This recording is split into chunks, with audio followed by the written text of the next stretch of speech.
Dear guests, dear friend, welcome to tonight's talk.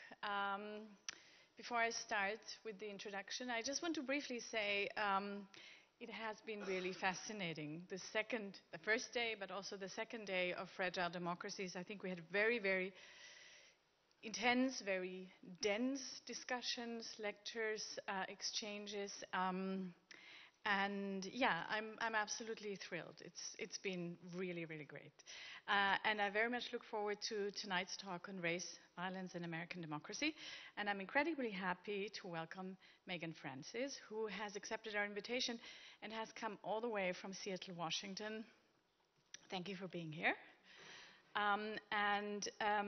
Megan's lecture will be followed by a conversation with Heike Paul. And before I hand over to Heike, let me start with a few introductory words on the topic of the American democracy, which has been popping up here and there throughout our conversations since yesterday, for obvious reasons,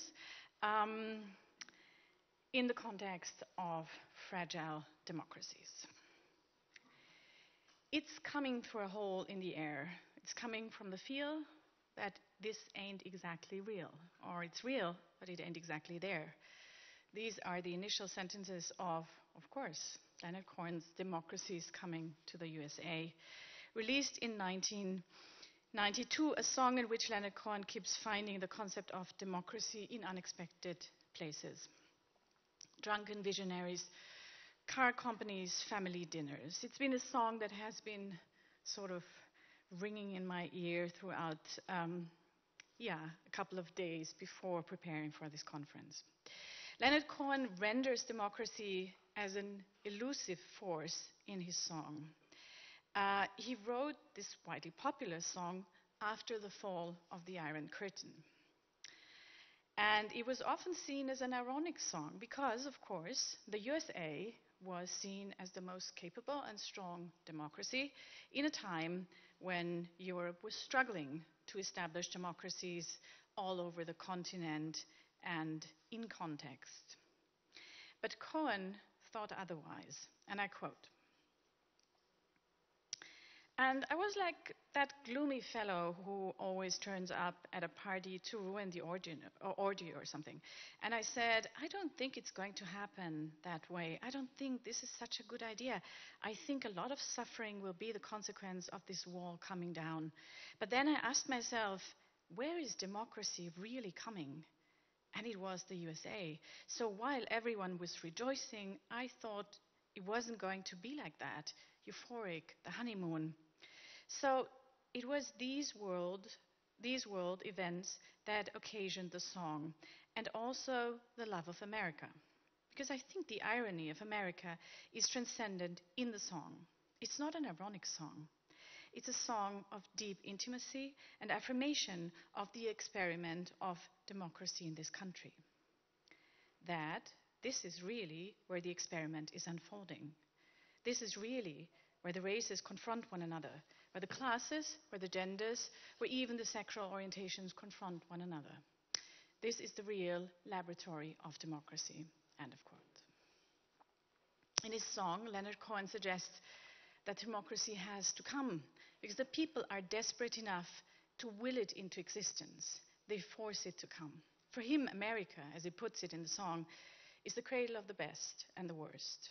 His song suggests that democracy might take forever to get to the United States, but that it is a promise worth waiting for nonetheless.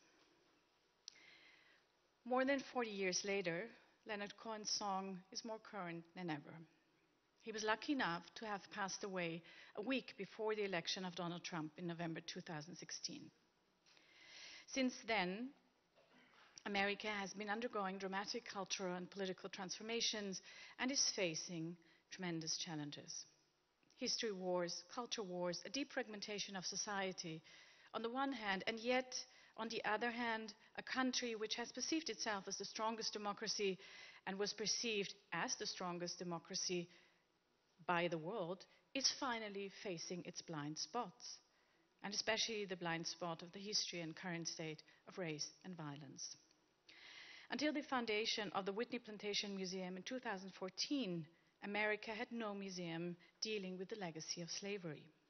Recent initiatives like the 1619 Project by the New York Times, the National Memorial for Peace and Justice, or the very recently opened Legacy Museum in Montgomery have been starting to discuss this history, the history of slavery, the history of lynchings, the history of mass incarceration, the history of police violence. And they tell these stories as part of the American legacy, as part of the American myth, as part of the American history. Yet at the same time, states like Florida are fighting this legacy. Florida has recently decided to forbid the teaching of this history in university or in schools. School libraries throughout the American country are facing concerned parents fighting the perceived threat of critical race theory, which is literally American history. So I am, and we're all very much looking forward to your talk, dear Megan. And before I hand over to Heike Paul, I very briefly want to thank her for our long cooperation between the Documentation Center and the Bavarian American Academy, which Heike is the director of. She's also professor for American Studies at the University of Nuremberg-Erlangen. She's received many awards and published widely on American history and culture. Together we have hosted critical voices of the American anti-racist discourse, among them Ibram Kendi, Khalil Muhammad, or Carolyn Render Williams. Thank you very much, dear Heike, for chairing tonight's lecture and Q&A.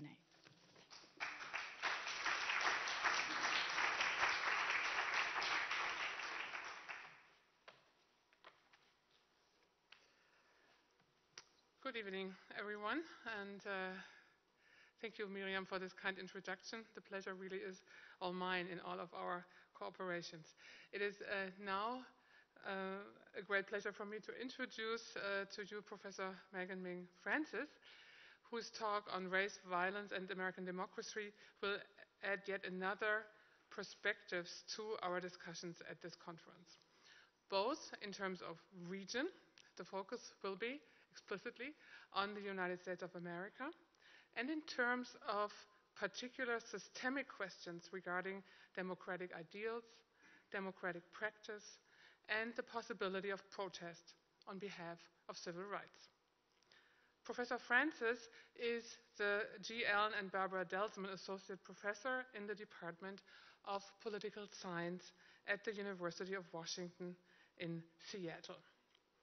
As it so happens, it is a department at which I also spent a formative exchange year as a graduate student, during which I became thoroughly enthused with the university and, of course, the city. Currently, on the other side of the American continent, Professor Francis is also an affiliate senior democracy fellow at the Kennedy School's Ash Center for Democratic Governance and Innovation at Harvard University.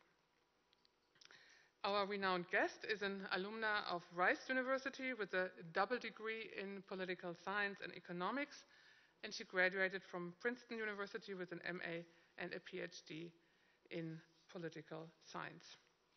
She has had a good many very prestigious fellowships and appointments, which also led her, I think this is important to say, to the field of law and legal practice.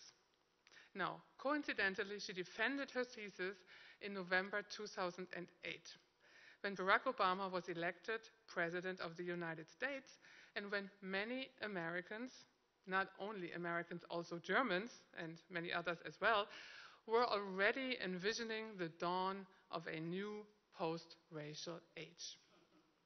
Not so Megan Ming Francis. History has sadly proven her right, and I think she will have more to say about this tonight. Our guest's research focuses on American political and constitutional development, public law, and especially legal mobilization, civil rights and social movements, often with a focus on race, ethnicity, and other so-called minorities.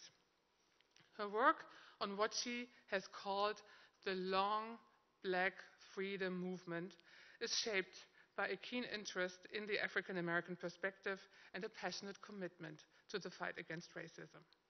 She is an ardent advocate for the notion that a better understanding of the root causes of racism in the United States is an important tool for fighting it. To illustrate her commitment, let me quote from a TED talk she gave in 2016.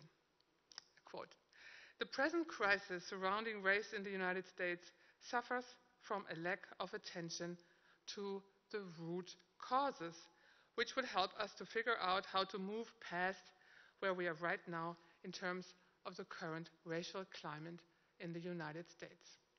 A climate which, according to our guest, is not caused by some bad racist apples, but rather a whole apple tree that is infected." Megan Ming Francis is the author of the award-winning book, Civil Rights in the Making of the Modern American State, published with Cambridge UP in 2014, which focuses on the role of the National Association for the Advancement of Colored People, NAACP, especially in the context of its political and legal campaigns against lynching and mob violence in the first quarter of the 20th century. These campaigns included raising public awareness, convincing American presidents as well as Congress of the need for action, and thus shaping governmental policies by various means available, ranging from mass media campaigns to fundraising tactics and legal defense strategies. All of these actions can be taken, and so does Professor Francis, as an early starting point of the civil rights movement, as a prerequisite for its later political achievements and the final dismantling of Jim Crow. The book has been referred to as a, quote, must-read, at least for anyone seriously interested in the history of civil rights and thinking through the role of structure and agency in social movements and the development of the American state and federal policy. The same reviewer that I just quoted also pointed out that its elegant prose makes the book a pleasurable read as well. I couldn't agree more. Civil Rights and the Making of the Modern American State was widely applauded and received numerous awards. Let me name only two: the 2015 Ralph J. Bunche Book Award for the best scholarly work in political science, and the 2015 W.E.B. Du Bois Distinguished Book of the Year Award by the National Conference of Black Social Scientists. Other topics Megan Ming Francis has published on include the Black Lives Matter movement, crime policy, and mass incarceration. And it is with regard to the latter that she's also been deeply involved in community work for incarcerated people.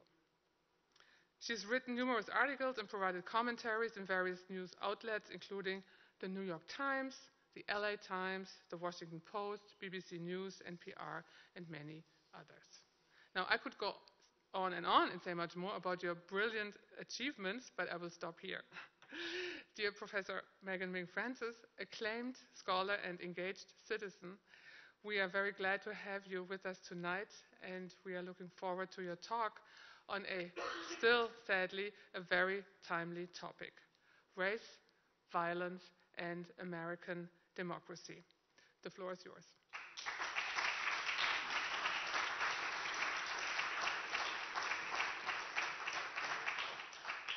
That was so wonderful. Just 1 second while I grab some water here.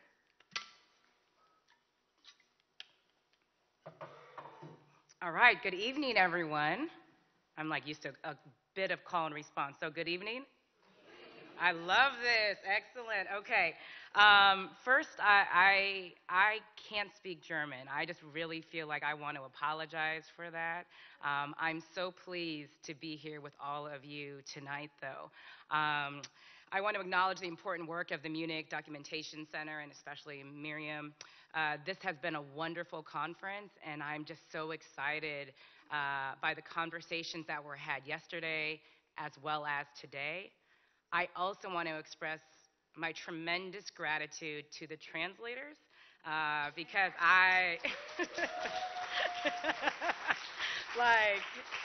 this is a tremendous job, and your work has made it possible for more people to engage in these important conversations, and I am just so thankful. I want to, before I begin, I just want to make a comment about the last panel. It was I know the organizers didn't plan to do this, but it was such a nice kind of like opening segue for me to come after. There were so much that was useful in that conversation, but two things that I want to focus on. One, Dippo mentioned the not knowing and the setting up to fail. And I think these are such interesting ideas, especially when I think about these in the American context, when I think about the American Civil Rights Movement and the ways that certain rights were protected and others weren't, and others that fell away. Adam also mentioned something that I just last week gave my civil rights lecture in class, and I always talk about the March on Freedom, and I always talk about the importance of economic justice, right? That like there was a focus on law, and I'm going to say a tiny bit about that in my talk today. But there was so much about black freedom fighters in the 1930s, 1940s, and 1950s, and of course the 60s, and then what comes afterwards, that really fought for a greater notion of economic justice, that you couldn't have freedom or justice if we forgot about the economic side. So that was just really crucial. I'm going to add to that, though, a focus on also ending anti-black violence. I'm going to add that to that, and you'll see why I'm going to do that. All right, okay, so let's jump into this. So at the University of Washington, I teach the big survey course on American politics, and I also teach an upper division course on constitutional law, which I will begin on Monday. Now, I have taught these courses for 15 years, and to say that I have taught these courses as well as the content of these courses in terms of the way in which they have shifted would be an understatement. It has been soul crushing over the last 15 years in terms of what I teach in an American politics course and also what I teach in a constitutional law course. I went from teaching about the election of the first black president of the United States, Barack Obama, a man with flaws, but deeply committed to shoring up the structures of democracy, to teaching about Donald Trump, a man boldly committed to tearing them down. On my campus at the University of Washington in Seattle, right, not Florida or Texas, but in Seattle, a far-right group organized. They brought Milo Yiannopoulos to campus. We had a shooting on campus, and we've had demonstrations on our campus as well, and of course many other college campuses across the United States. In the United States, we are still seeing how quickly the anti-democratic features can take hold from forces outside and inside a system. Now, don't take my word for it, of course. Numerous books over the last 7 years examining American democracy have made the case that something is wrong. Colleagues of mine in political science have asked a series of questions concerning the nature of American democracy. Was it in crisis? What were the guardrails of democracy? What were the anxieties of democracy? And of course, how democracies die. When reading about what needs to be done to strengthen American democracy, many, I know, of us have, there are two narratives that often dominate most accounts of democratic failure. One, norms, and two, polarization. The norms account emphasizes the importance of unwritten rules of political and civic conduct, in particular around political parties, candidates, and the presidency. Now, in the polarization account, as the two parties become more ideologically and demographically polarized, the result is a decrease in compromise. Yet there are deeper problems that afflict American democracy today. Now, I'm a political scientist, and I want to be honest that the field of American politics in particular should have done better to explain what has happened and what is happening. This is a field that is responsible for constructing metrics on democratic stability and political behavior. Yet many of the contemporary assessments of American democracy do not name racial violence, nor do they discuss the ways that state institutions continue to facilitate violence, especially in and to minoritized communities. The statistics about right-wing extremism in the United States confirm that something important has shifted around the acceptability of violence. Domestic terrorism incidents have soared to new highs in the United States, driven chiefly by white supremacists, anti-Muslim, and anti-government extremists on the far right, according to an analysis of data compiled by the Center for Strategic and International Studies. The surge reflects a growing threat from homegrown terrorism not seen in a quarter century, with right-wing extremist attacks peaking in 2020. More than a quarter of right-wing incidents and just over half of the deaths in those incidents were caused by people who showed support for white supremacy or claimed to belong to groups espousing that ideology.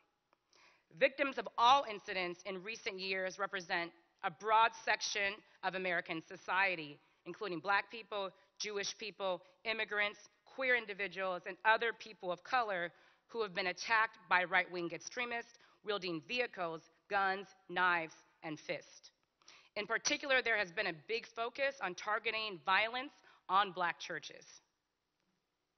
Yet beyond the initial outrage and news stories that last maybe a few days, most of these events have receded from people's memories, forgotten, not viewed as connected to a larger erosion of democratic norms and institutions. Now, even while people could dismiss the attacks on churches, synagogues, and mosques as aberrations, that was harder to do with two incidents. Charlottesville in 2017 and the storming of the Capitol building in Washington, D.C. on January 6, 2021. First, Charlottesville.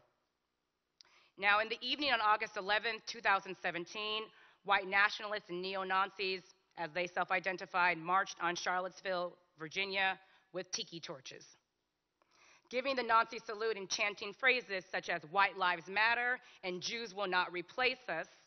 They came from all over the country, concerned over what many felt was the erosion of power for white people.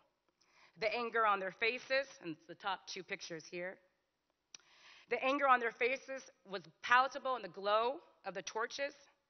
These mostly young men continued their onslaught at an afternoon rally the following day at a park featuring the prominent statue of Robert E. Lee, a top Confederate Army commander, which was slated for removal.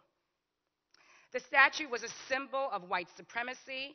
It, of course, paid tribute to someone who fought for a world in which Black people would still be enslaved.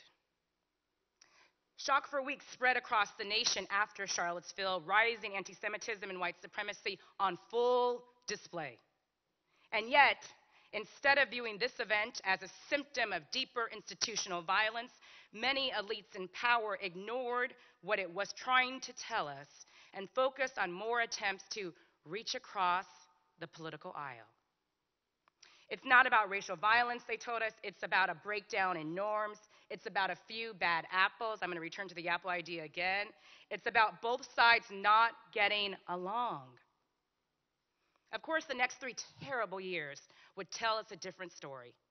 The forces of right-wing terrorism, anti-Semitism, white supremacy gained new strength in the United States.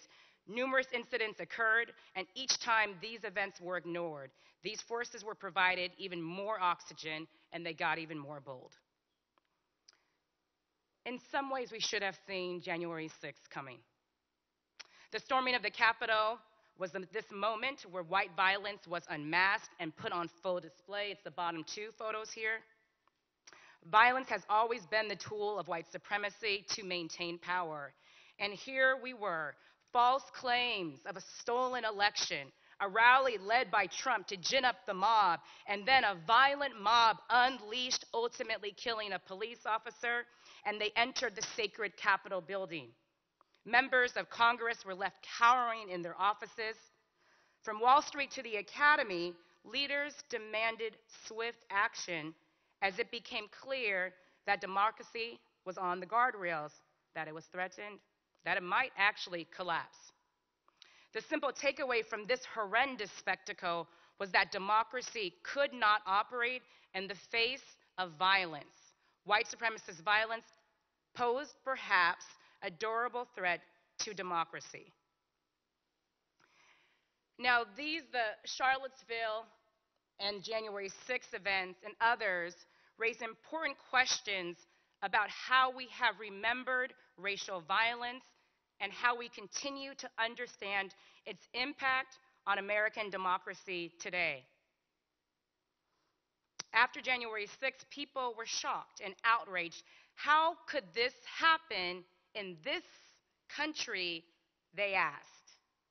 We almost can't believe it, they declared.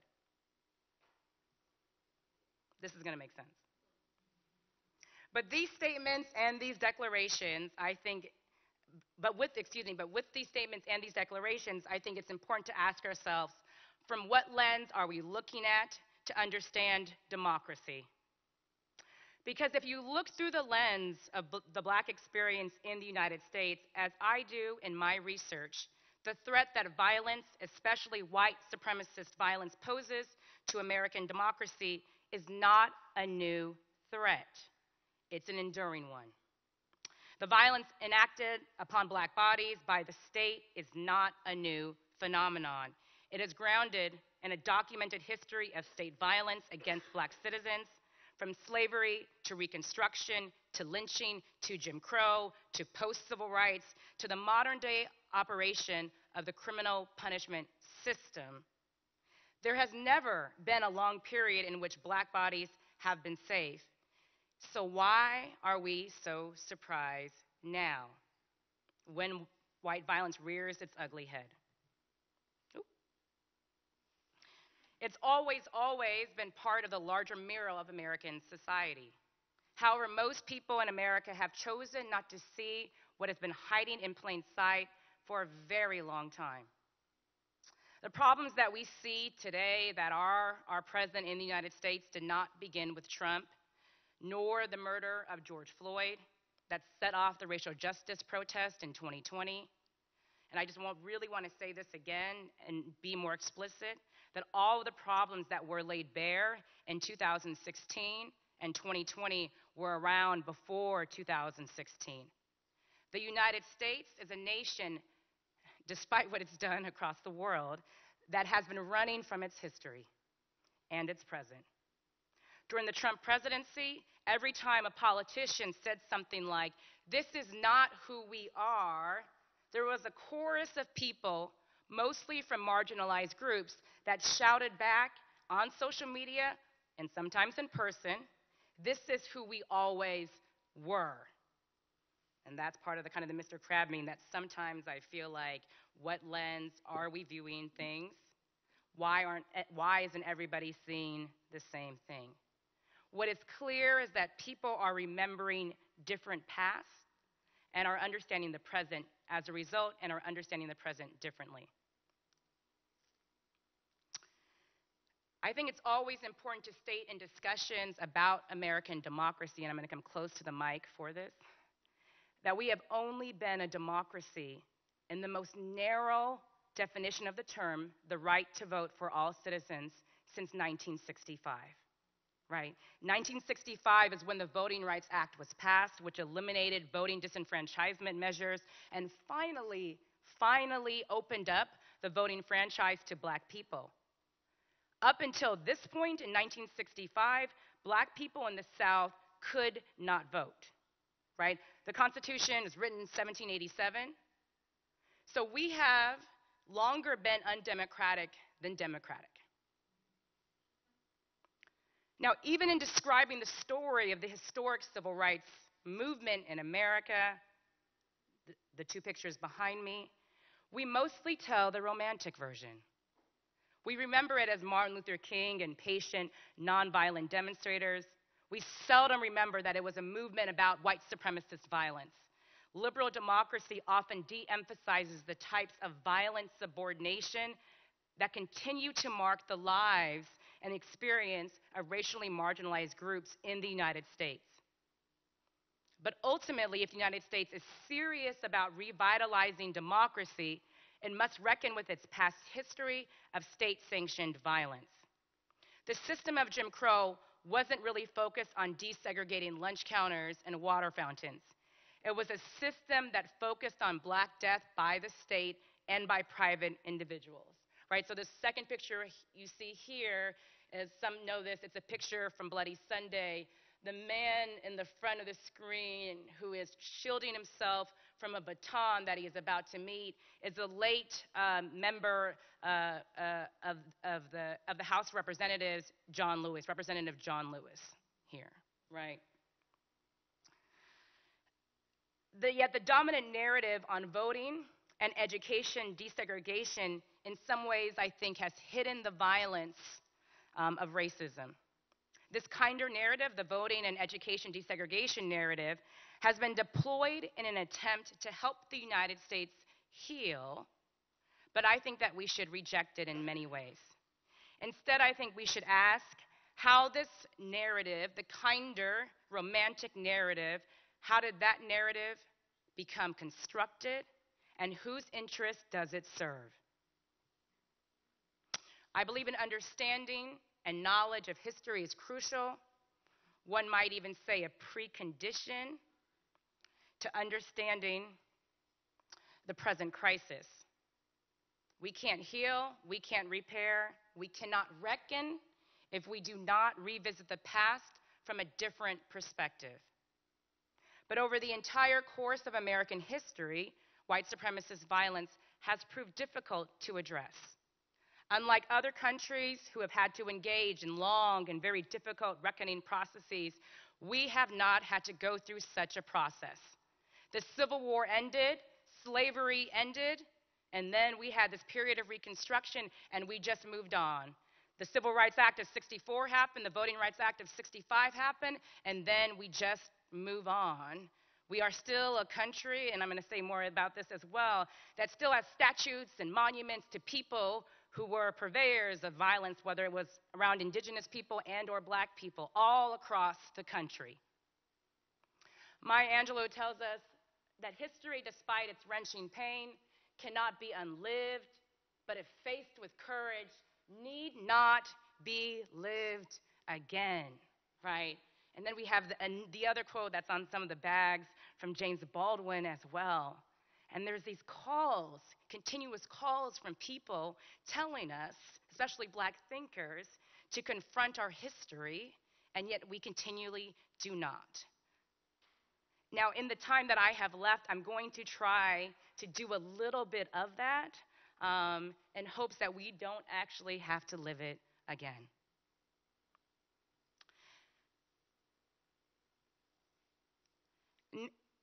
Now, to understand how we got here today, 2016, 2020, 2023, we first have to go back to understand what laid the path to the present. Now, what I want to do with the time that remains is to use the journey of black people in the United States in the early 20th century and to shine a brighter light on how white supremacist violence has prevented the full development of democracy in the United States. I want to do this because Americans have downplayed the role of violence during this period. After the American Civil War, which ended in 1865, black people faced a regime of racial terror. Frustrated with the promises of the Civil War amendments, many white people banded together and used lynchings and mobs to enforce a post-emancipation racial order that protected white supremacy. Now, when I use the term lynching, I am referring to the extra-legal killing of a person, usually done by a mob, and can take the form of hanging, burning at the stake, or other forms of horrific murder. The same period which marked the granting of citizenship rights to black people is also known for the highest number of lynchings of black people in American history. Between 1877 and 1950, there were over 4,000 African-American lynching victims.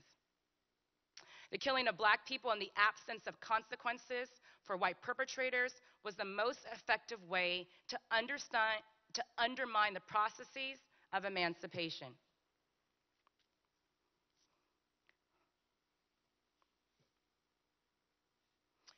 In 1900, the civil rights icon Ida B. Wells, that's her pictured over here, spoke at a gathering in Chicago and delivered a stinging indictment. Our country's national crime is lynching. Ida B. Wells would know best, as she was the first person to investigate lynchings, collect data on Black death, and then highlight the injustice of lynching and the loss of Black life through her journalism on a national scale. Wells' investigations and writings about lynchings dramatically shifted the frame of how to understand the violent spectacle. Wells named the unjust violence and called it out for being a tool of white supremacy, thereby providing the political language for Black people to articulate the harm they endured and the responsibility of the government to actually remedy it. Finally, it is Wells who effectively situated lynching at the crux of American democracy in order to protect voting, education, and workplace rights of African Americans. The senseless killings of Black people had to stop. Violence also during this time, especially at the beginning of the 20th century, led to the exodus of Black people from many southern states, and this is what we call the Great Migration.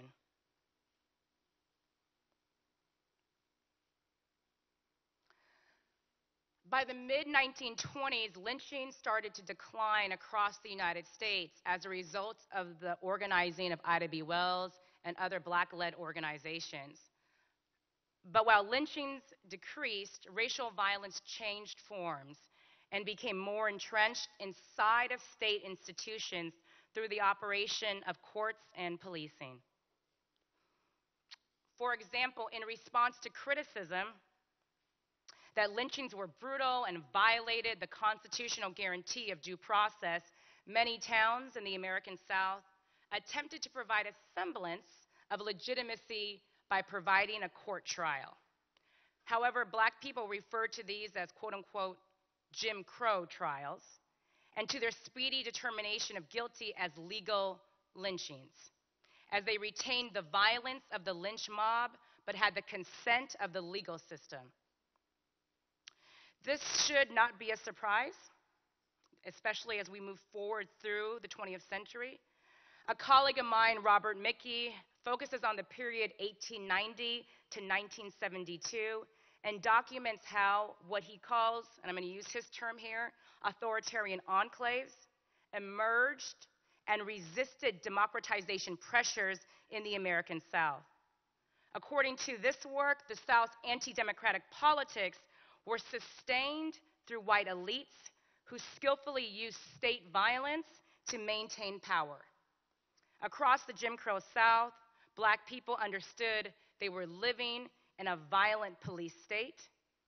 Black disenfranchisement was knitted together and sustained via state violence. Now, even after the Civil Rights Act of '64 and the Voting Rights Act of '65 were passed, ending the legalized system of Jim Crow, state violence took even new forms. Numerous scholars have, of course, documented how Southern and Northern politicians criminalized Blackness, politicized crime, and passed new criminal laws with a specific intent of using the criminal punishment system to restrict the rights of Black people. Today, the criminal punishment system represents a central way state power works to enact violence on a subgroup of the population. The savage police violence that Black people face and policing more generally has become a primary administrative tool of what another colleague of mine, Veshla Weaver, terms racial authoritarianism.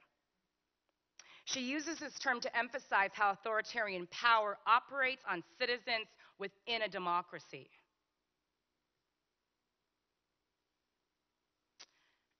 Now, there is much that can be learned from the past.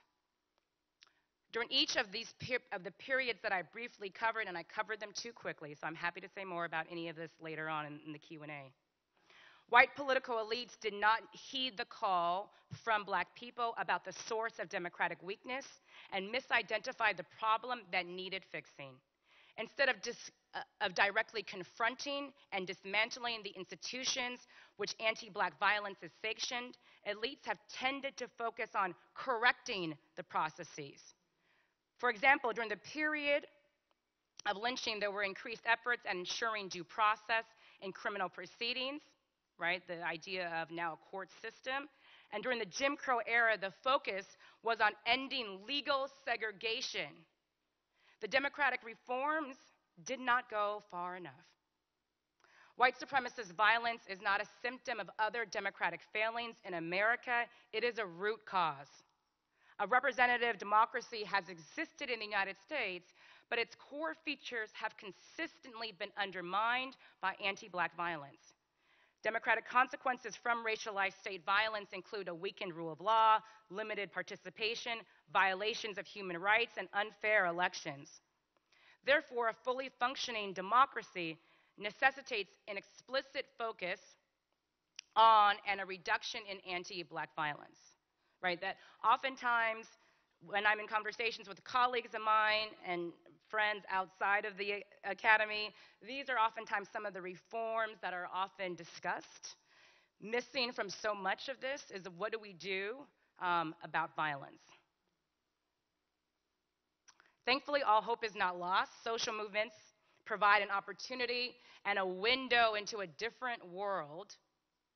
There are two specific solidarity movements directly addressing state violence that I want to highlight, right? That I wasn't going to end this talk by saying violence has continued to increase from the beginning, and these are the ways that it still does, though I would have been fine ending there.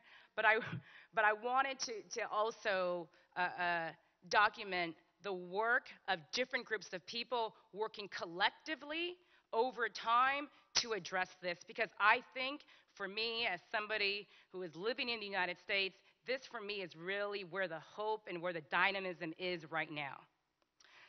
So the NAACP first. The protection of black lives was the first civil right.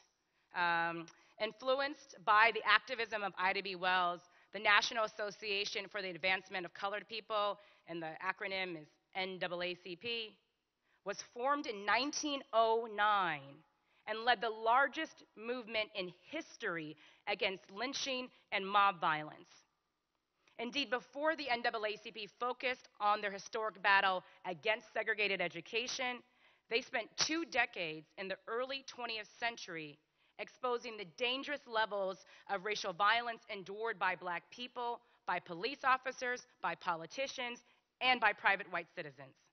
Now, I chronicle most of this work in my first book, Civil Rights and the Making of the Modern American State.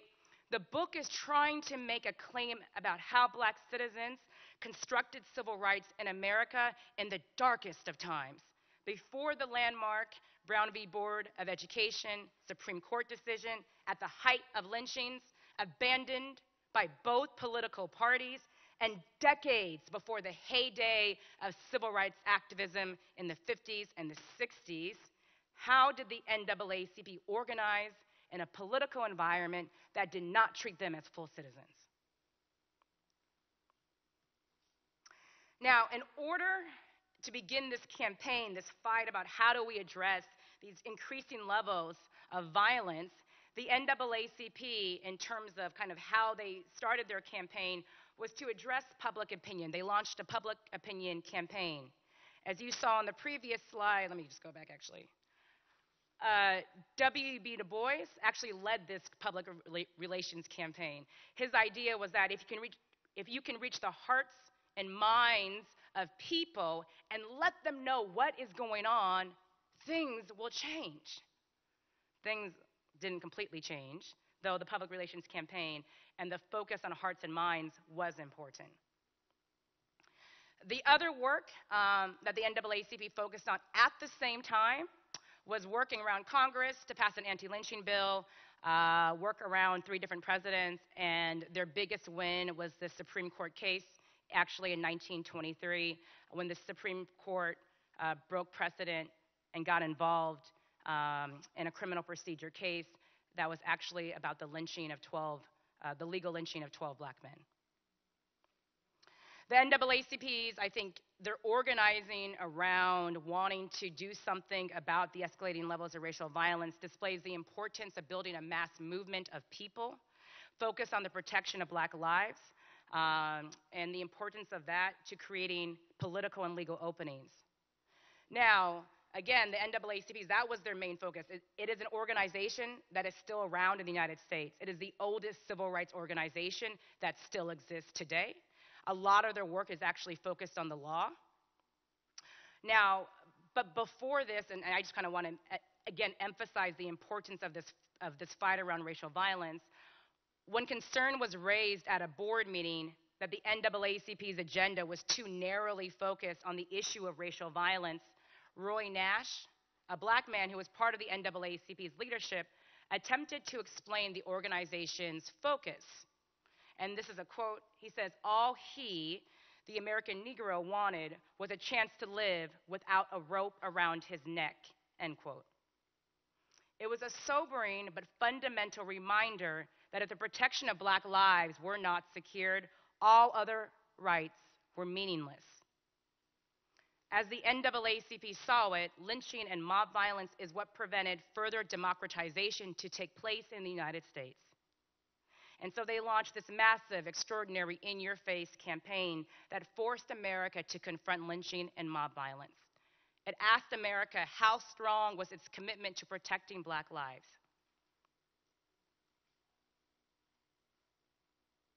And we're going to do a full 100 years later. There's a whole other talk that I can do, but I won't do it here, around if, this is what I, in terms of, said that where I was going to add it to Adam's slide talk here about the importance of racial violence. There's a whole other talk to be had about if the NAACP, if you believe me, and you should, if the NAACP focused on a campaign around racial violence for 2 decades, then what happened? And if it was successful, as I claim, then what happened? Why is it an organization that we know of that really is a voting rights and an education desegregation organization? And there is a whole nother talk and a whole other story about the role, I don't know what you call them in German, millionaire, billionaires, philanthropists, and how a number of social movements in the United States are bankrolled by funders, and how funder direction can shift the focus of social movements. Another conversation for another day. But let's talk about Black Lives Matter, okay? And I say that to say that I think for me, one of the things that I have spent a lot of time thinking about is the what if question. What if the center of the civil rights movement in the 50s and the 60s was actually one that focused on racial violence, private white violence, as well as state-sanctioned violence, right? What if it wasn't a movement that just focused on the ending of legal segregation? In the same way that Adam kind of, this idea about what if it actually took and focused on and fought for this idea of economic equality and economic justice. All right, okay, like I said, Black Lives Matter. So here we are now, the present. So what's interesting is to draw this line between the NAACP's activism for 2 decades in the Black Lives Matter movement, right? It emerged 100 years later and has shaken the foundations of American democracy.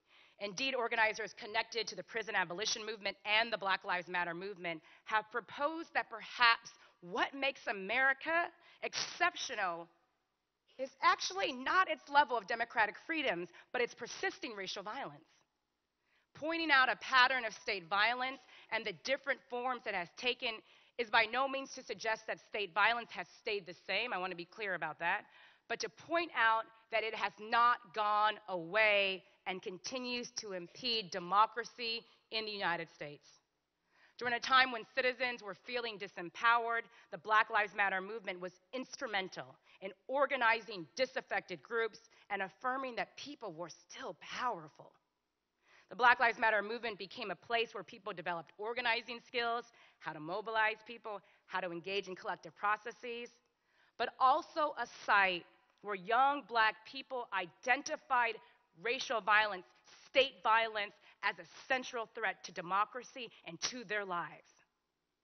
As told to us again and again by black thinkers and now black protesters, policing cannot be separated from questions of democracy. Connecting the dots between policing Anti-black violence and democracy struck a chord with the masses. During the spring and summer of 2020, more than 20 million people of all races, from large cities to rural towns, marched and protested in a defiant display of public mourning and righteous rage, demanding accountability for the brazen murder of countless black people at the hands of law enforcement. Black Lives Matter protest during the spring and summer of 2020 brought the United States to its knees, both figuratively and literally. The 2020 phase of the movement transformed people's understandings of the impact that they could have in the political process. Amongst those who were previously politically engaged, the movement provided the space to share grievances and opportunities to become even more involved. And for those who had retreated or were intentionally silenced in the political process, the movement lowered the barriers to political engagement and created new democracy on-ramps. The power of Black Lives Matter as a movement, as a transformational agent for democracy, derives from its ability to root not in what has been done before, but in a thicker democratic vision, sometimes referred to as utopian thinking. During a period when political elites were responding to increasing attacks on democracy by calling for a gentler tone from Trump and proposing small institutional tweaks, the Black Lives Matter movement refused to be bound by what most would deem as politically possible. The Black Lives Matter movement's focus on democratic transformation begins with a different calculus than the current political system. It centers those who have borne the brunt of democratization's harms and asks what type of institutions and policies would need to be created to ensure their rights were protected, right? A different centering. The demand is co-governing away from an expert, top-driven model that has dominated so much of policy making in the United States. Reorienting the building of new institutions away from the hold of political elites is one of, I think, the most important moves in this transformation agenda. It affirms that black people are powerful, and collectively, they have the solutions that can transform democracy. Now, Miriam, in her opening comments, mentioned something that every time I hear it said out loud, I'm always so shocked, right? The Whitney Plantation, the museum, that turning that into a place in which people could come as one of the very first sites that acknowledges the history of slavery in the United States, where people can come to a plantation, not for a wedding, right? Because that's a big thing still in the United States. Like, what? It's crazy. Another talk, right? But let's come to this plantation and learn about what happened, right? So this is I want to say also something about the way that black people have engaged in different ways to shift our memories. That's these two slides that come out of the Black Lives Matter movement. And then I want to say something about this museum from the Equal Justice Initiative. But just a tiny bit more on the Black Lives Matter movement before I get to monuments. And then I'm going to close in like 4 minutes because I think I'm over time here. So the 2020 phase of the Black Lives Matter movement transformed people's understanding of the impact that they could have in the political process. Where was I? Oh, no, sorry. Here I go. Okay. No. I want to, you know what? We're going to move to talking about the pictures here because they're so important to me. There's a lot that I find so inspiring about being in this space, as well as being in Germany, and being in conversation with you all, and that is in part about thinking about the role of history, thinking about how things are remembered. And so you had this moment here for these statutes and monuments that were around that celebrated people who fought for black people to continue to be enslaved. And so there was this takeover of this moment and continues to be now, not the end and not the middle of a conversation, but seemingly now in 2020 and in 2023, the beginning finally of an overdue conversation about how things are going to be remembered and what statutes and monuments do we have up. The second set of 3 pictures here is from the National Memorial for Peace and Justice that opened in Alabama in 2018. It is the first site museum that has focused on confronting the nation's long history of racial terror and violence against Black people through lynching and mob violence. For me, both of these raise broader questions about how history is told, what is remembered, and how this impacts our present. I am someone that believes very strongly that if our memories of the past change it, then maybe our thinkings about how we can fight for our future might also change as well. All right. So Ida B. Wells knew, the NAACP knew, students who participated in the sit-ins during the 1960s knew, and today's courageous protesters that are fighting for different conceptions of racial justice, I think also know that the system is not made to protect Black lives, and the only way we will survive is if we organize and create the conditions where we can live. The purpose of past protests, the purpose of contemporary protests is to tell a story to the public about the true nature of our society. Black protest movements in the United States have historically been about holding a mirror up to the nation and working within and around institutions that have never treated them as full citizens. In doing so, they have helped improve the structures of democracy, but Black protesters cannot do this alone. To expect Black people to further sacrifice by being the ones responsible for repairing the wrongs of racial injustice is to add another burden to those who are already experiencing loss.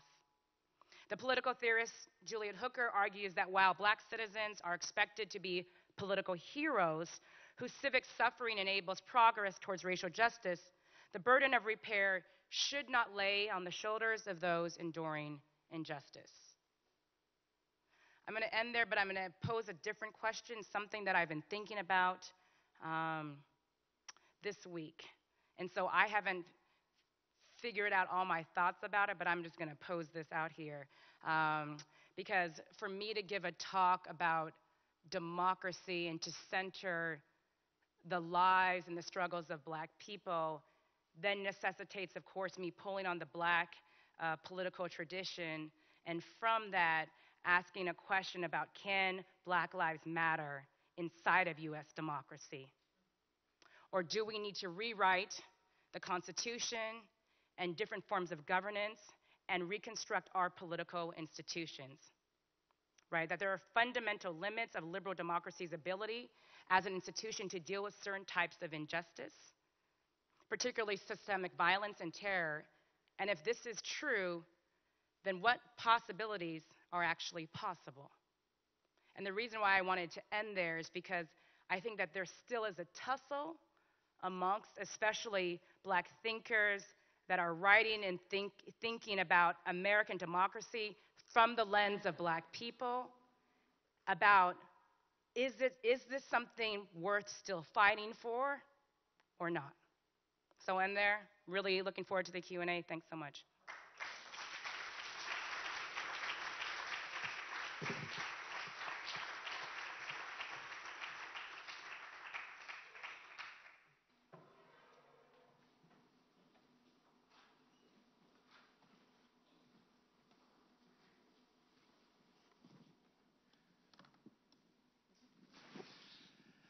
Thank you so much for this utterly persuasive and very illuminating talk. And I want to start by perhaps returning to your conclusion by pointing out those two larger narratives that you seem to be navigating. That on the one hand, there is this idea of progress narrative, after all. You know, there are people like I.W. Wells, and I was also thinking, as you were speaking, of Brian Stevenson, who just a couple of days ago got the award for arts and humanities from the American president in recognition of his work as an activist for equal justice. So we have really a narrative of progress and integration and amelioration of injustice. But then on the other hand, the second narrative is this narrative of the Afro-pessimist, right? There is a kind of a birth defect in the United States, and that you cannot repair that. It's foundationally flawed because the whole system seems to be built on anti-black violence. And so in your talk, I think you were oscillating a bit between those two larger narratives that kind of lead to lots of controversy in our field, I think. So I wonder, like, when you teach or when you sort of engage with your students, which narrative do you focus on more? Or how do you actually connect the dots between those very different narratives? Yeah. No, that's great. Thanks so much for that question. It's tough, right? What I do when I teach, especially to my students, who I think so many of them have been told a romance version of American democracy and of civil rights, right? And so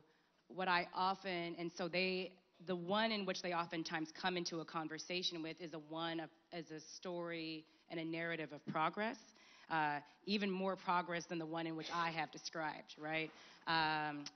For me, I think it's really crucial to understand that things have not stayed the same, right? That in terms of the work of black people in this country, that slavery is different than the period of American Reconstruction, is different than the early 20th century, is different than the 1960s, is different than now, right? So progress has been made. I think for me, the question and what I raise to my students oftentimes are, what are the limits, though, right? And what do we need to center in our struggles, right? I am somebody that believes, and there's always fights around this. I'm somebody that believes that there's tremendous limits in the United States to a focus on centering reforms around education. I think that in the United States, it seems like that has been the center of visioning and fighting for more rights for people, right? But I think it should be something different, actually. I think that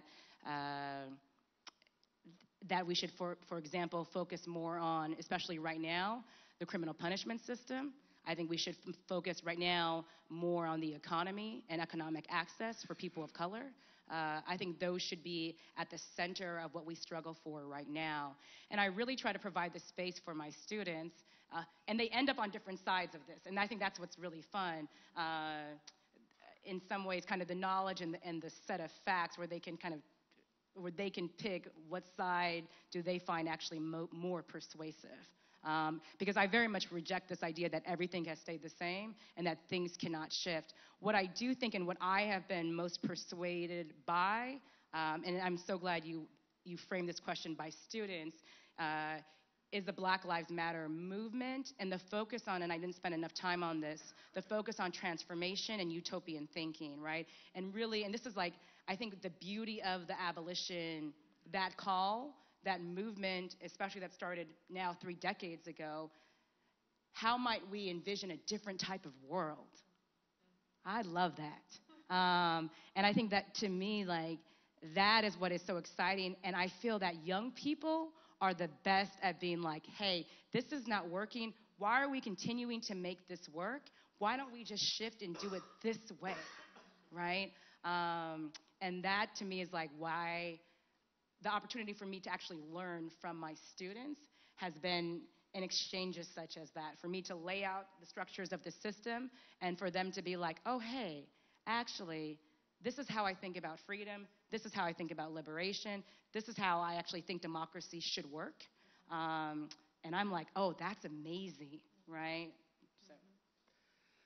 Let's talk about the economic aspects. You mentioned in your talk that you still see the Reconstruction period after the Civil War as a kind of a missed opportunity to come to terms with the history of enslavement and also with the a very unequal footing on which white and black people were at the end of the war. So now in terms of not only the Black Lives Matter movement, but also the 1619 Project, there has been a renewed demand for reparation, to provide black people with the economic basis that they've never been granted in this country. Can I ask you about your position on these demands, and you know, how would you, I mean, I think they are more advanced in places like California than there are in other places, and of course there are also individual institutions like Georgetown University who have been trying to make amends for their own history that is kind of predicated on profit from enslavement, but sort of across the board, where do you see this conversation, and would that be helpful? Oh, I think it's tremendously helpful. I think the big call, I mean, I also want to acknowledge, right, of course, that there's so many different groups who are fighting for different conceptions of reparations right now. But my sense is that the larger call for reparations for black people in the United States is really one about let's finally address and face head on what actually happened, right? Let's not in terms of, for some it is about cut a check, people should get paid, there should be this amount of money for every single person that is a descendant of an enslaved person. But for a lot of people who are engaged in advocating for a set of reparations, it's actually about an acknowledgement from this country about what happened and a process of reparations. And if a process of reparations begins, I think many people also link that to a type of like healing and remembrance type of project, right? That if we engage in a type of reparations project, then can we go back, confront what happened in the past? Can we face the past more courageously? Can we have different statutes? Can we have different monuments, right? Can we think about the many legacies from slavery, the many legacies from Jim Crow, how that has impacted home ownership, how that has impacted employment, how that has impacted education? And if we do that, then can we think about how we might repair that harm, right? And so I'm somebody, yes, absolutely. And it's fascinating to me that there is a large resistance to that process, right? This is one of the, it's so, you know, this, we were talking before, and you were telling me a story about, can you say a little bit about this?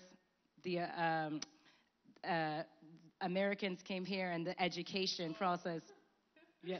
Yeah, we were talking about the post-45 phase of so-called re-education and how we learned or relearned, or we were supposed to relearn democratic traditions after the defeat of fascism in Germany and in Europe, and how the discourse of re-education then is often refuted, but then also comes up in unexpected places, of course.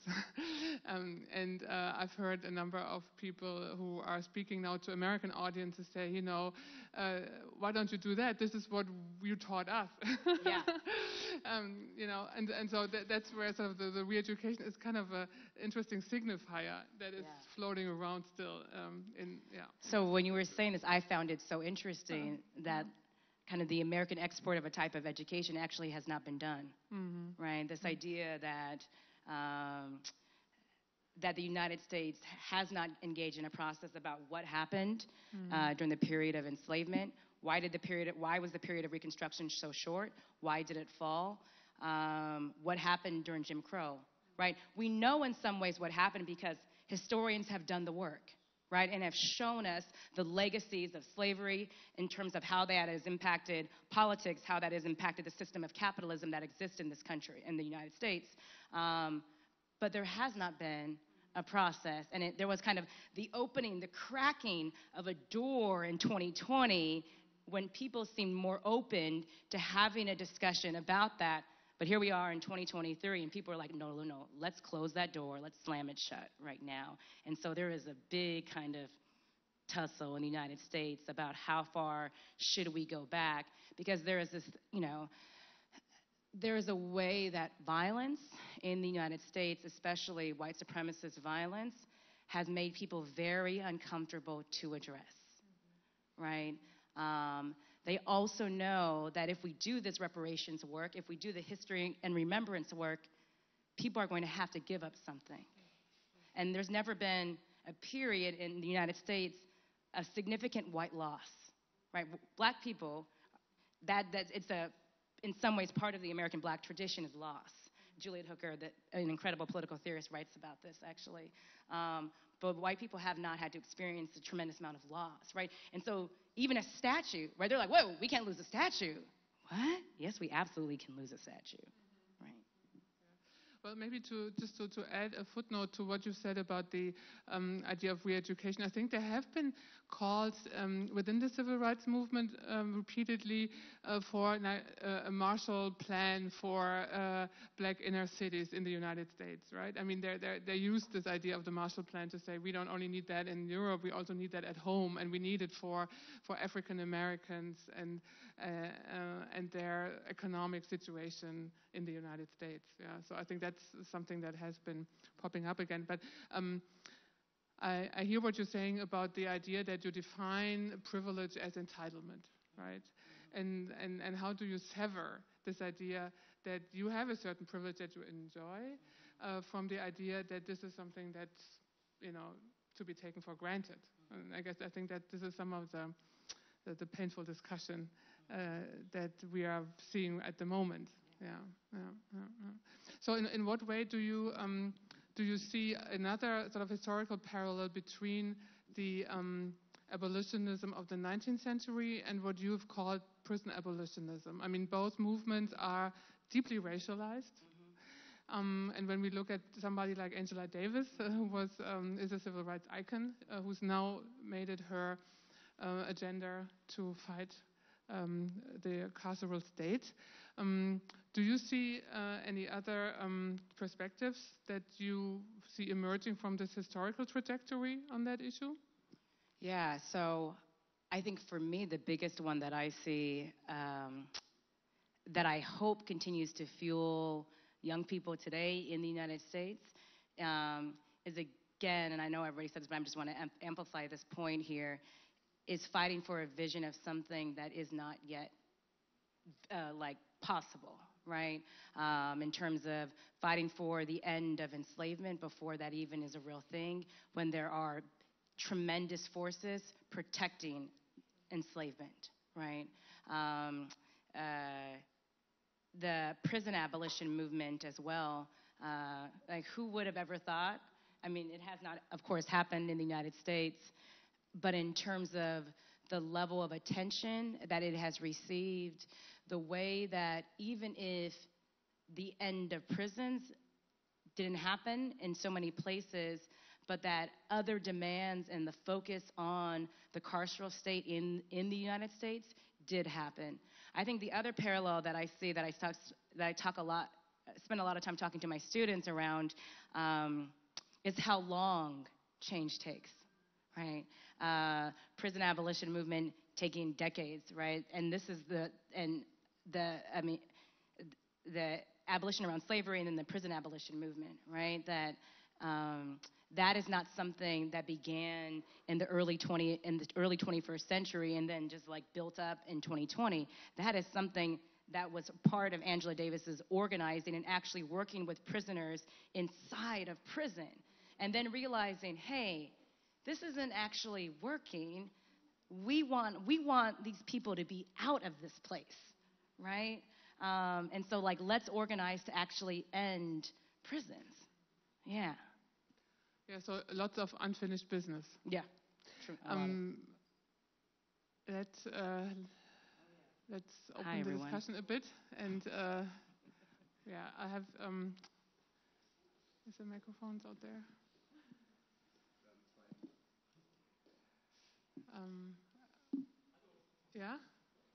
Okay, yeah, I think I saw one hand here in the middle. Okay. Okay, second question, first question, second question, third question, and then we continue. Oh yeah, ich warte noch.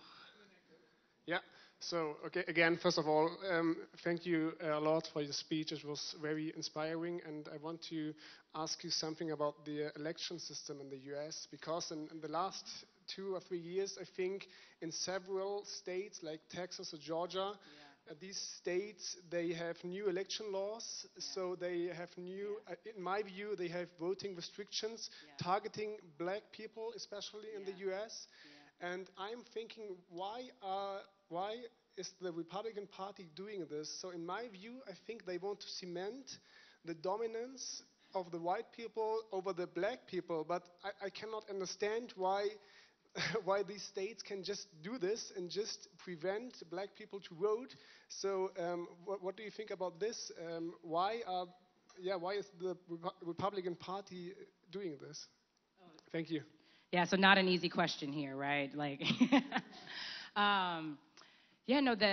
the Republican Party has engaged in what is now, again, on the decades-long battle here. They have engaged in a long game. Like this, what we have seen manifesting last year during the midterms, in 2020 and 2016, this is a culmination of a long battle, in some ways a long bet that they have done, that they have waged. So in the United States, I'm going to try to I don't want to spend too long, but there's so much in terms of when we talk about discussions around democracy that focuses on the national level, right? And I think we can actually learn a lot more if we interrogate the system of federalism and focus on the local level. One of my colleagues at the University of Washington, Jake Grumbach, he has written a great book that has received a lot of attention right now called Laboratories Against Democracy. And part of the focus, well, the whole focus of the book is actually how the Republican right was like, you know what, the way that we're going to win at the federal level is we're going to win at the local and at the state level. And they engaged in a battle, a long fight, to win over Republican state legislatures and then to rewrite election laws as well as redistricting, right? And in the United States, if you are in control of many state legislatures, what you can do is then you can redraw districts. And so we know where people are. We know where there's white people, black people, Asian people. And you can draw districts and something called cracking and diluting a district. So if you know that there's a pocket of black people and that pocket of black people elects a black representative to the House of Representatives in Congress, you can crack it. And so you can instead of making it one majority black district, you can divide it into 3 or 4. Right? And so then you dilute, depending on, there are like these, you can draw things instead of squares, which seems normal, to being like, chook, chook, chook, chook, chook, chook, that way, right? And so why is it, to get back to your original question, why is it the case? Because they engaged in a very long battle, in so many ways to win. And a lot of the ways in which they are organizing campaigns in places like Florida, in places like Texas, in places like Georgia, is really to organize people around whiteness and even against their best interest, right? And so whether that's their best interest in terms of healthcare and jobs, and really to like kind of engage in these type of culture wars, and to push candidates who are very right and who are not even moderate anymore. And there's really great organizations. I mean, Stacey Abrams in the state of Georgia has a great organization called Fair Fight, and that has been the top organization in the state of Georgia that is doing a lot of the work countering what Georgia is doing. But it's tough work. And I really want to be clear here that a lot of this work is reactionary work, right? Because our forces don't even have the time to build up and to like fight, that we're just reacting to what is getting pushed down. And the other part about this, and this is where I'll end on this important question here, we have a problem in the United States about billionaire and millionaire influences, right, in elections. That's a very important topic. But part of the issue here about why they're able to do this so well is because there are very important, some secret, some very public, right-wing donors who are funding certain campaigns, funding certain initiatives that are really focused on this, right? And that many people, of course, argue are like interfering in democracy. Yeah. Thank you. So if I understood it correctly, you kind of alluded to what for a while political scientists could tell as a relatively hopeful story. When you have authoritarian enclaves, if you nationalize the issues, people need to know that you might bring an end to them. But more recently, seems not to have worked this way. I mean, you told us that we're not seeing the same process in the U.S. now. Voting Rights Act has been gutted. More closer to here. Some of us thought, okay, once people in Europe know that we have an autocratic member state called Hungary, this is going to change anything. So this dynamism doesn't seem to hold anymore. And I'm curious, A, whether you share that diagnosis, and B, what might be the explanation? I mean, could it be that others are discovering how to use veto points in such a way that actually this old hopeful lesson doesn't work anymore? Yeah, thank you for asking that question. It strikes me, I'm thinking about this work around authoritarian enclaves, especially as it pertains to the United States South.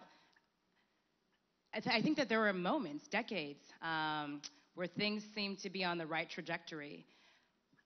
If I'm looking at it now, and I'm thinking about conversations that I've had with other colleagues of mine, I think a central problem about why those authoritarian enclaves kind of went like this and then went like this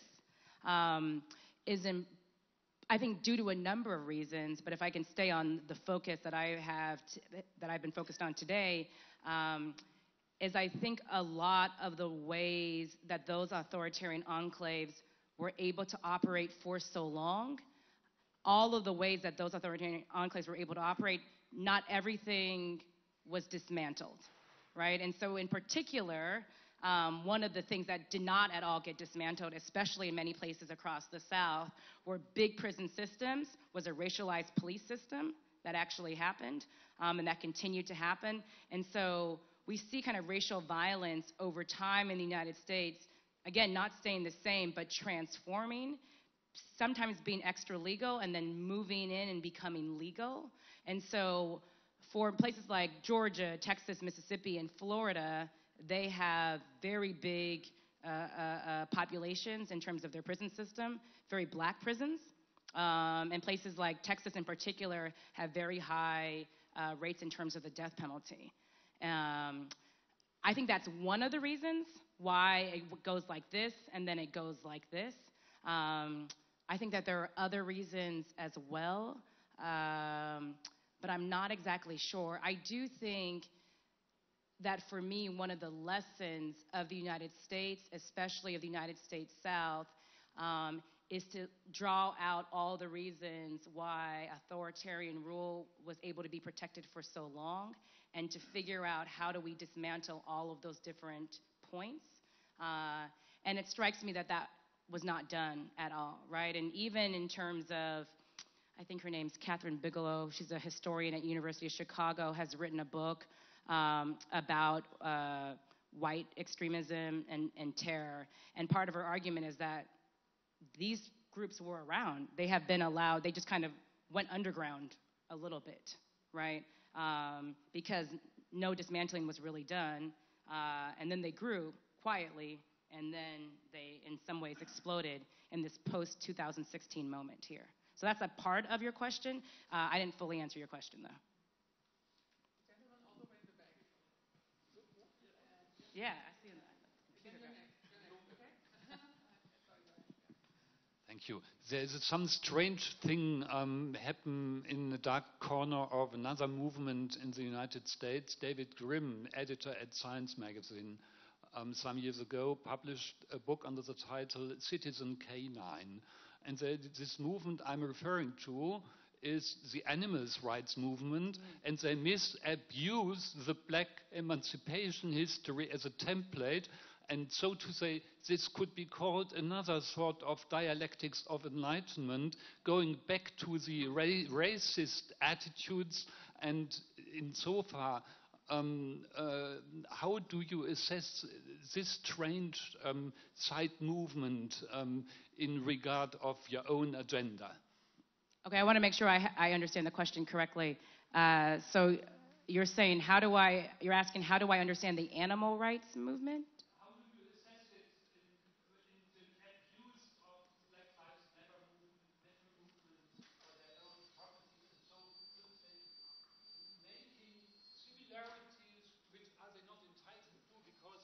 Going back to the worst idea of racism in itself, you know.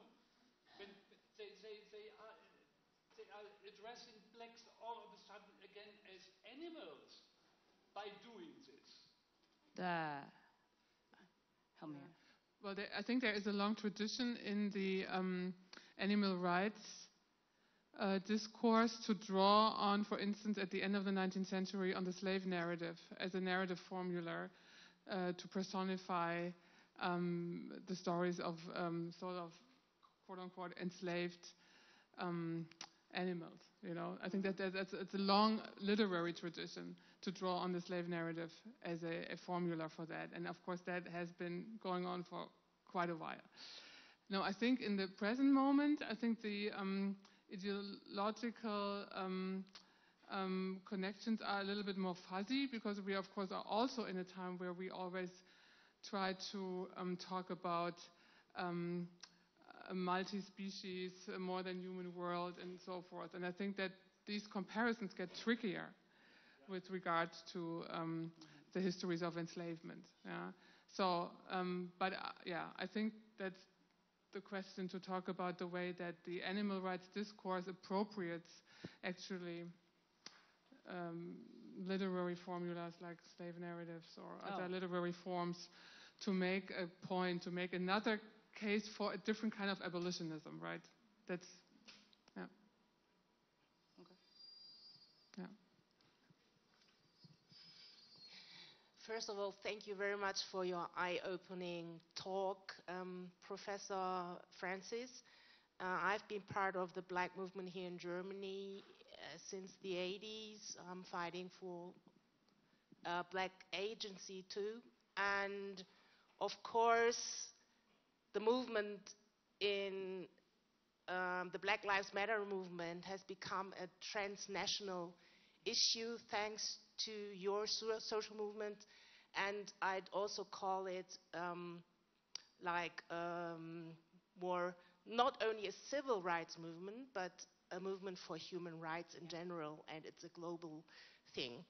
Now I would come to my question, and I would rather like to link it to Germany, because of course there are some parallels, but then there are not, and I would like to hear your opinion on that.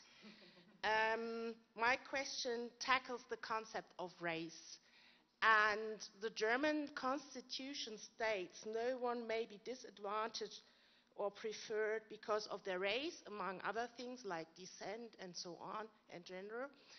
And there has been also in the course of this symposium, people have confronted me with the idea that I should not use racism because to change things, racism as an ideology embeds the concept of race, and that's why I'm not supposed to use racism as an ideology to defend it. And there has been a discourse on the Constitution, on the German Constitution, to erase the term race. And I want to repeat the article number 3, paragraph 3, sentence 1 of the German Basic Constitution, which states, no one may be disadvantaged or preferred because of their race. So, what do you think on that?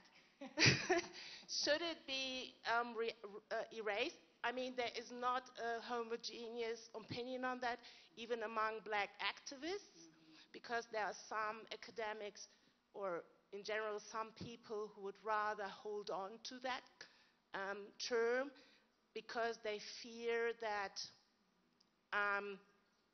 as in German society, racism is, the implication is very much a taboo one, so we don't like to talk about that at all. So, yeah, that's enough for the first. So first, thank you so much for your work here in Germany. This is a great question, and it's a tough one, in part because I am less familiar with Germany as a case study. I will say that, so I'm going to flip this, and I'm going to bring you back to the United States, and then if it makes sense, but I think that it might be a little bit helpful. In the United States, there has always been a conversation around the use of race and racism and the utility that it gets us, and whether that's around specific laws and or policies at different types of institutions, if we should use and kind of call out race explicitly, if that's actually helpful, and or if that's not, does it specifically point people out in a way that is bad? But I will say in the United States, I think also like Germany, there is a specific type of history around race, right, that informs the way that race and racism and are used as, for me, obviously in my talk today, the way that white supremacy is also used, and it means something in, like, specifically, like in the United States context. And I think it means something here in Germany. And so I'm not exactly sure what, if I lived here and learned more about that, what my position would be. I think my kind of skirt of this question would be that I think it depends on context and intentionality around the use of race. I also think that especially that term and that use, that oftentimes that we should center, especially groups that have been impacted by terms such as that in our discussions around policy making and governance, about if we should keep terms like that on the books, right? That in the United States, sometimes we have these conversations around race and racism, and the people who are actually impacted by those terms are not actually at the table, right? That there's other people making decisions that actually impact their lives. And we shouldn't do that. And so this is the same conversation I've heard from some friends in France around race, right, that don't see race, but there's race, right? About, like, we should have people at the table who are part of these communities. And I really appreciate, and I just want to say this out loud, that how you acknowledge that, hey, even amongst black people here, there are people who are on different sides of this. But I think, like, that's the kind of conversation and dialogue that should be had about that. So the answer is more about process than about kind of a finality there. Thank you. Okay, let's take the last question from this person in the middle. One last question, I think. Sorry, let's use this. One last question. Thank you. So my question is about the assault to the Congress. After the assault, many were saying that they were sure that nothing would have happened because the American democracy is so strong that it could withstand to such events. But then I read many interviews in which many experts and political scientists were saying that for 5 minutes they were really believed that the system would have collapsed. So I'm curious to know if you also thought so in that moment, and in general if you think if the American democracy is so fragile due to the problem you mentioned, like polarization, racial violence, that the system will collapse anyway at a certain point in the future. Maybe it didn't on the 6th January of 2021, but was simply delayed to a later point. Okay, just clarification here. So you're asking after the January 6th insurrection, if I thought Congress, say the last part again?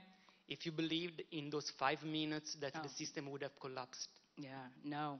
I'm trying to take myself back to that moment. It was so surreal watching this happen. I'm trying not to let the past 2 years influence my answer to this question. And so I'm going to be honest and say I'm not sure. And I'm going to explain this just very quickly because I know people want to get to dinner here. And I know I'm standing between y'all and dinner. On one hand, the reason why I believed it is because I have never underestimated the power of white supremacist violence, right? That I was like, oh, wow. Because if you've ever visited Washington, D.C., the Capitol Police are serious. Like, you can't move in areas. They are there. But in this January 6th moment, everybody was everywhere, right? I've been to the Capitol many, many times. It's where I conducted research for my first book. And so I saw something for the first time in my life that I never saw before. So that's why I want to be honest and say that, like, maybe for a split kind of second minute, I was like, I'm not sure what is going on. I will say, and this is what goes to the maybe moment, is that when Trump contested the election, right, when they dragged this through the courts in the United States and got Fox News involved in this, I was like, you know what? He may pull this off.